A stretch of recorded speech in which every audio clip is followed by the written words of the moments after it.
so we can do this. This is, we're talking today about, actually added some slides to this, since the last time, that I went through this PowerPoint presentation, but there's additional material this time, so don't get any idea that you've seen all this already. Everybody needs to understand volts and amps. Now, I wanna know, amp measurement is taken, and you can take it with an inductive lead.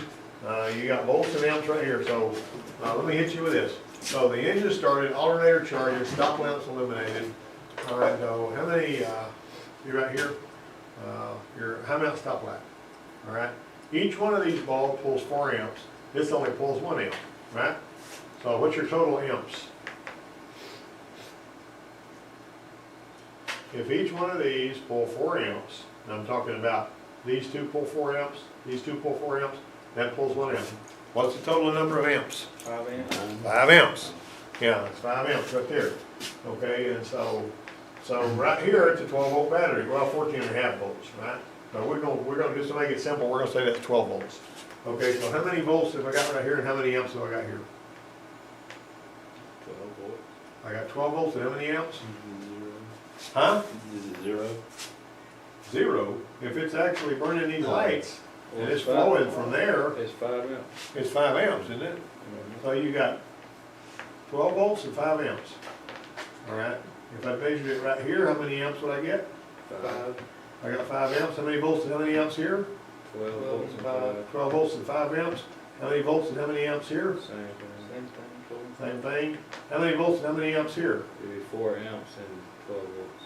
4 amps and 12 volts, because you're only measuring that leg, right? Okay, so how many volts and how many amps here? 1 amp and 12 volts. 1 amp and 12 volts. Why has you got amps down here? No, you got no volts. How do you have no? There's no volts there because what is your reference point is ground. Oh, yeah. So you're measuring no volts, but you're measuring 1 amp there. You're gonna have amps throughout the whole circuit, but you're only gonna read volts on the side that is hot, right? You got that?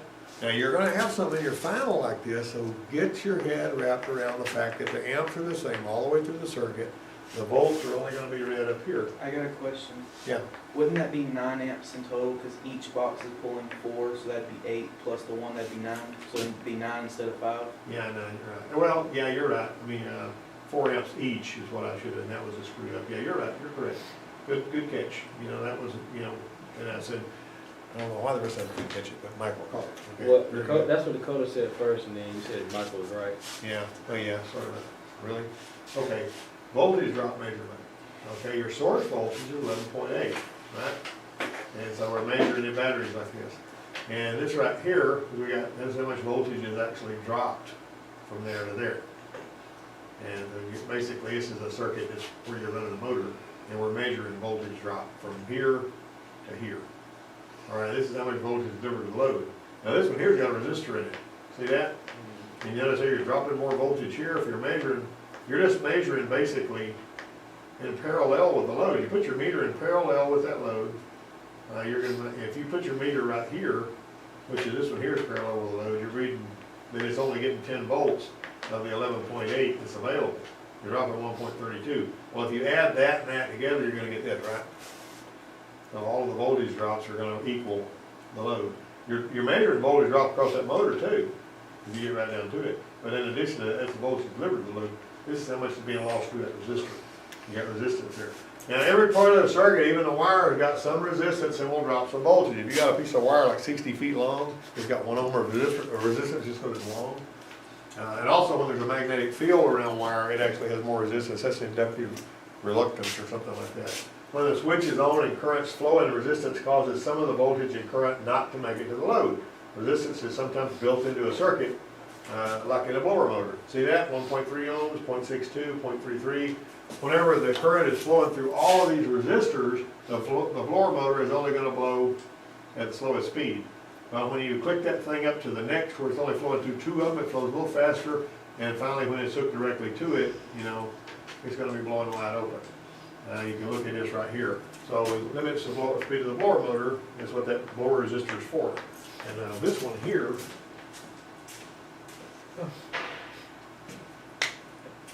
this is a cheap blower resistor you can open and look at. okay? That's good. So, anyway, and there we get your blower motor relay. Now look at this, I want you to look at this. Watch what I'm pointing out here. The ground is what's being regulated. But you notice the blower motor is always delivering power from the top, and the ground is coming through the blower resistor. There's quite a few circuits like that on cars. And then there's the spin the starter. You don't want voltage drop here. Spin the starter where the meter setup is shown. Your meter may have a 2000 millivolt scale, same as 2 volts. Okay, so if you go from here to the body of the starter to the battery, you're measuring how much voltage drop. You're allowed to have 1/10 of a volt.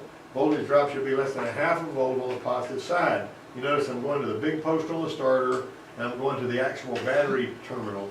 I'm not going to this, I'm going to the terminal in both times, because I want to know how much is being lost between the terminal and here, between here and there, and all that. So basically, you're losing a lot of voltage, you're going to have issues.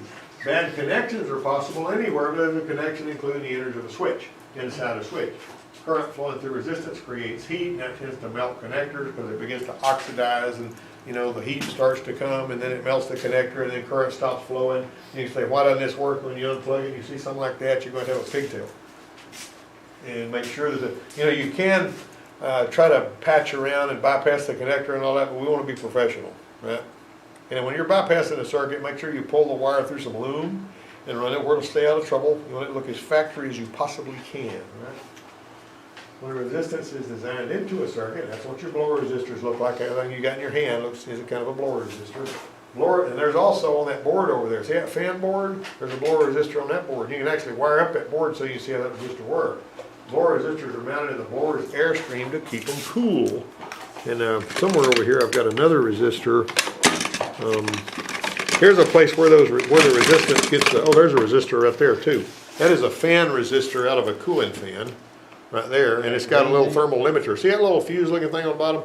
That thermal limiter is there so that if that resistor starts getting really hot and there's no airflow, because this is mounted in airflow, it will actually open the circuit and kill that so that it won't be flowing. Now this right here, if you try to unplug the wire from that headlight switch, see if you can get that wire unplugged from that headlight switch. All right. So when you're troubleshooting an operative component, understand the circuit. Okay, now there's 2 wires feeding the fuel pump in this schematic. See that?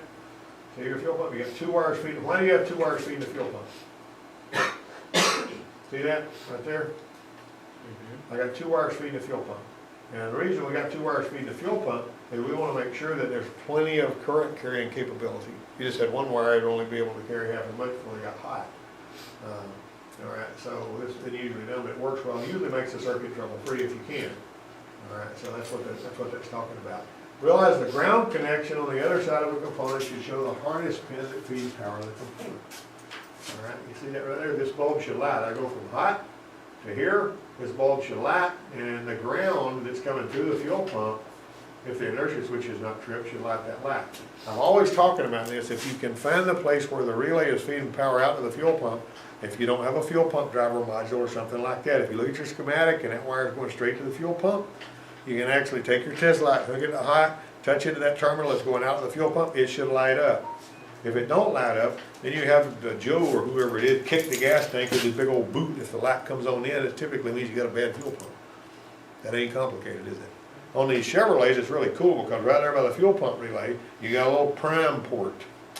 You can power that up. You can also find out if you go to hook your amp meter up, like I've showed you, hook it up, make your amp meter into a jumper wire that will read the current flow, go from positive into that prime port and read how many amps the pump's pulling. If it's only pulling 1.5 amps, you're out of gas.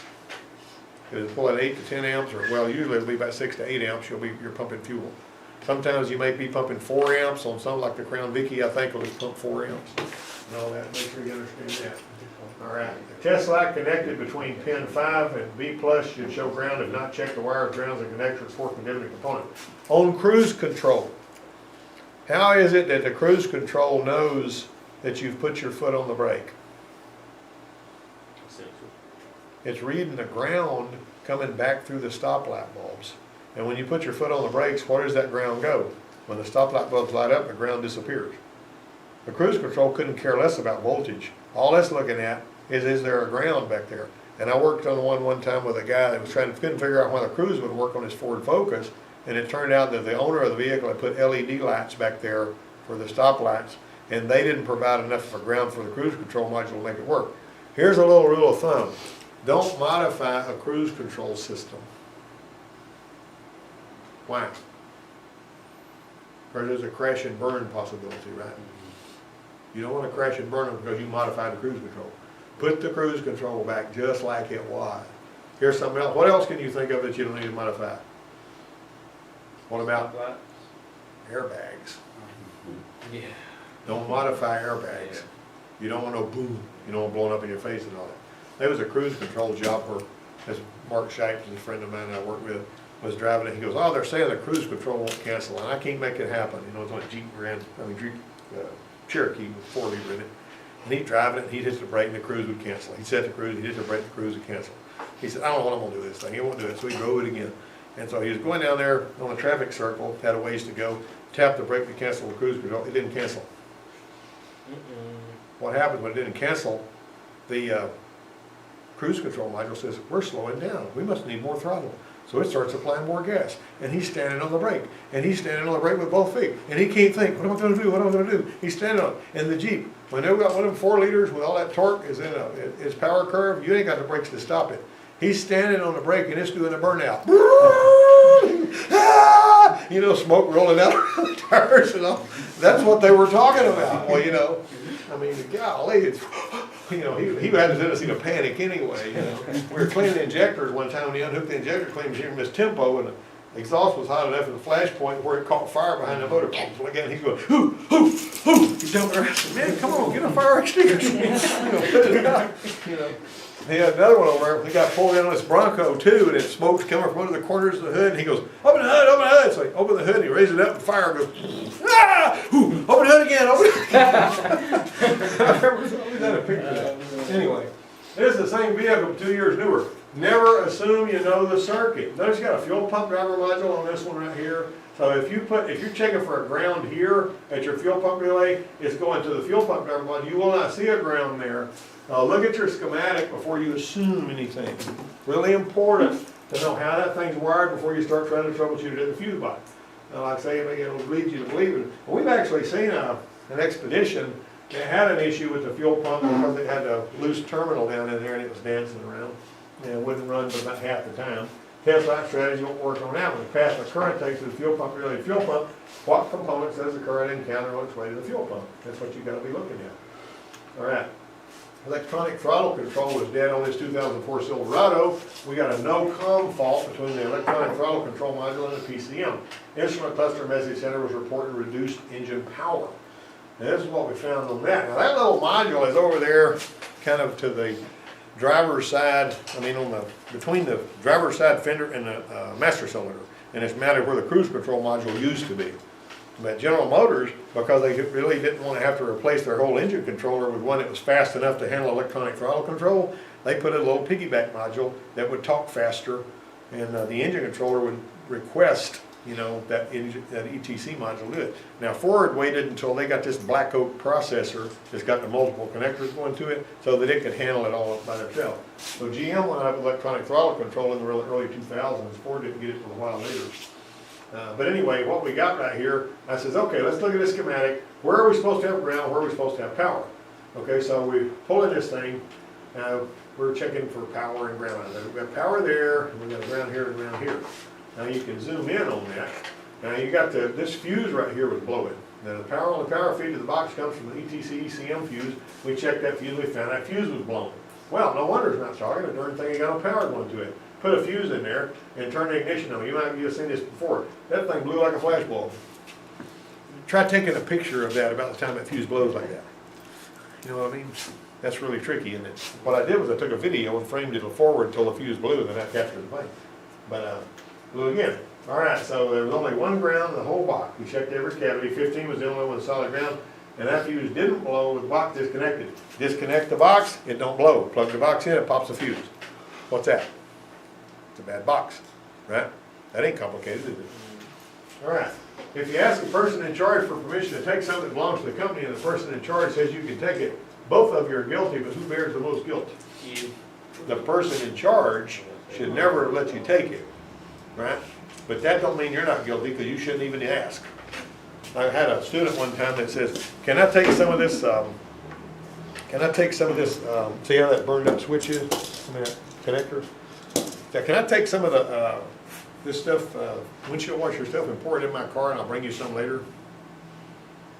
That's why you want some gas from my tanker while you're at it too, and maybe a couple of quarts of oil out of the supply room? Really? I mean, come on, man. I mean, this business about can I have this and take it, that's like I'll take the HVAC and come back with the money, the voice of the KGB. And that's the answer to the person in charge who wanted to give you the problem. All right, another 2004 Silverado. Blower motor on this one wouldn't work on high speed.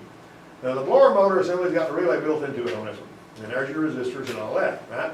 And so naturally you see how that works, not a big deal. And this fuse right here is really important because it's basically feeding that blower relay, and that's what it uses for high blow, right? You got that? Everybody, it uses all the other speeds on this blower motor come through this fuse, but high blow comes from that one. But it wouldn't work on high speed. So we're thinking, well, I'm gonna look at this fuse right here. Well, that fuse was not bad, and we would have power right here. All right, so there's your blower fuse right there. It's just fine on that. Because the blower fuse is dedicated to just a blower, but it wasn't blowing.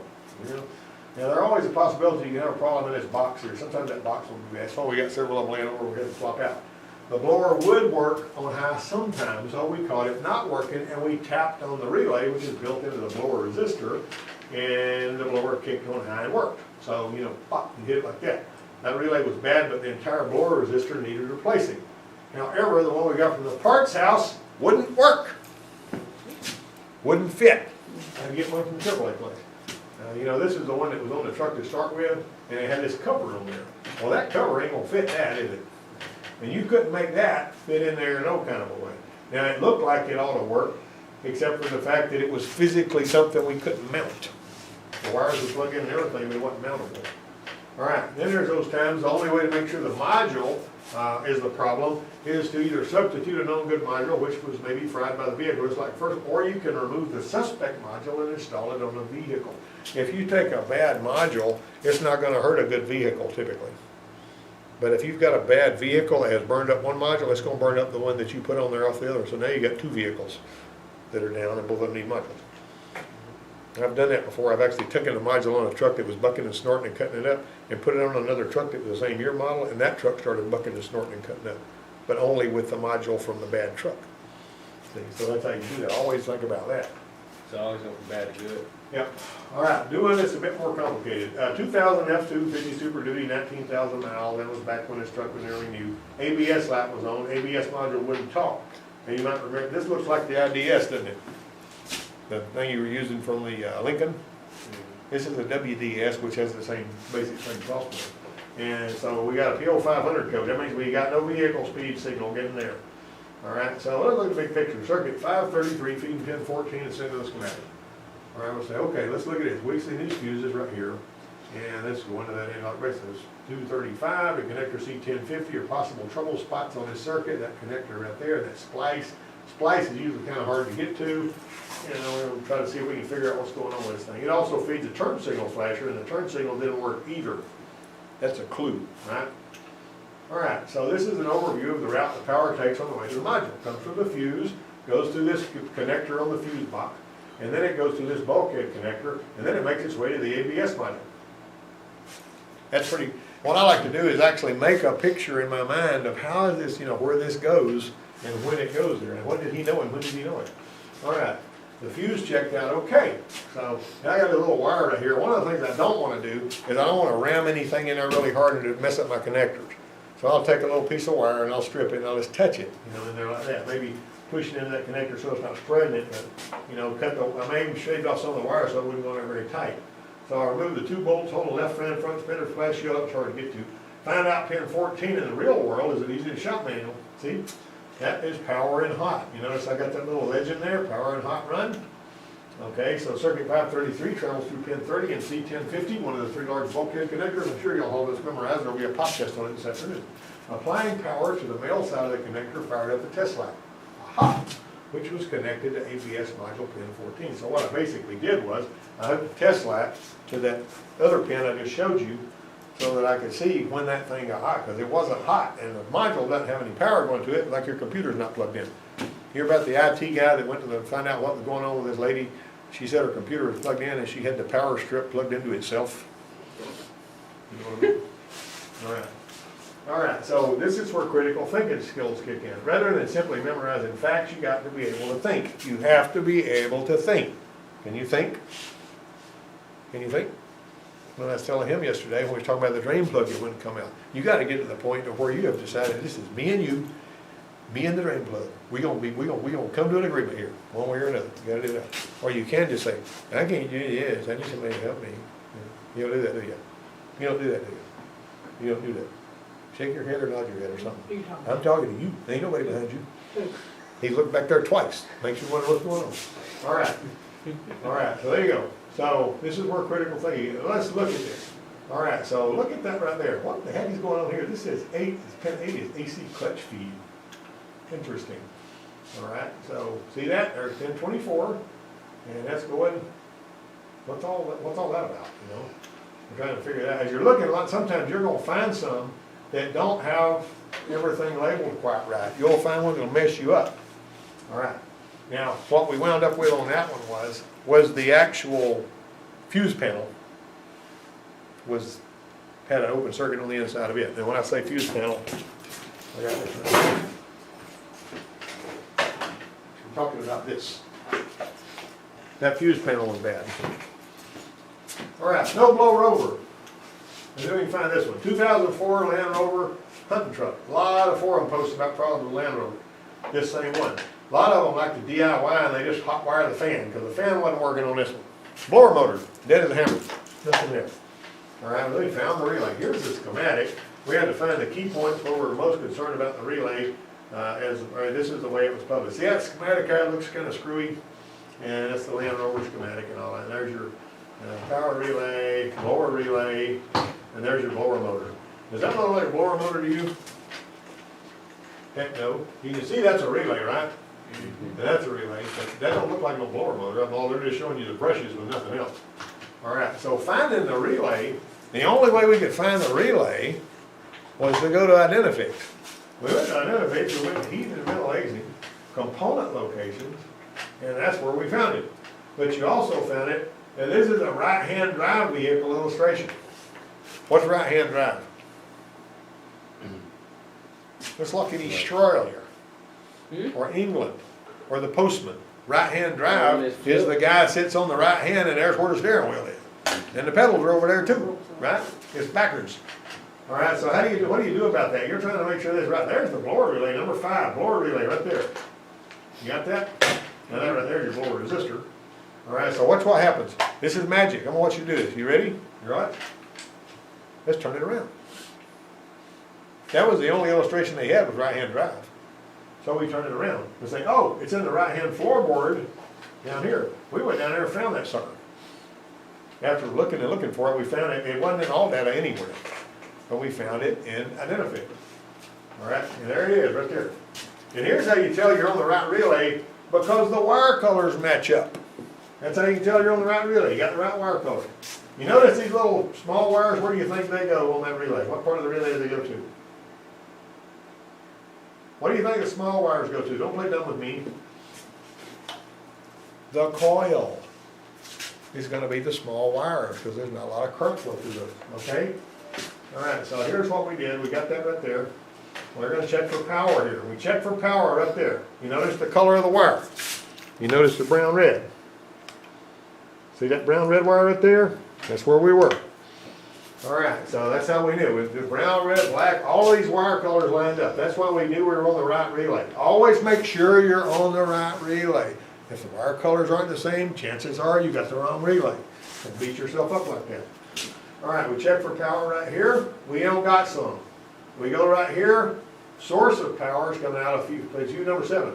Now we had power on both sides of fuse number 7, but we didn't have any power right here. So what do you think's going on? Well, that's a possibility.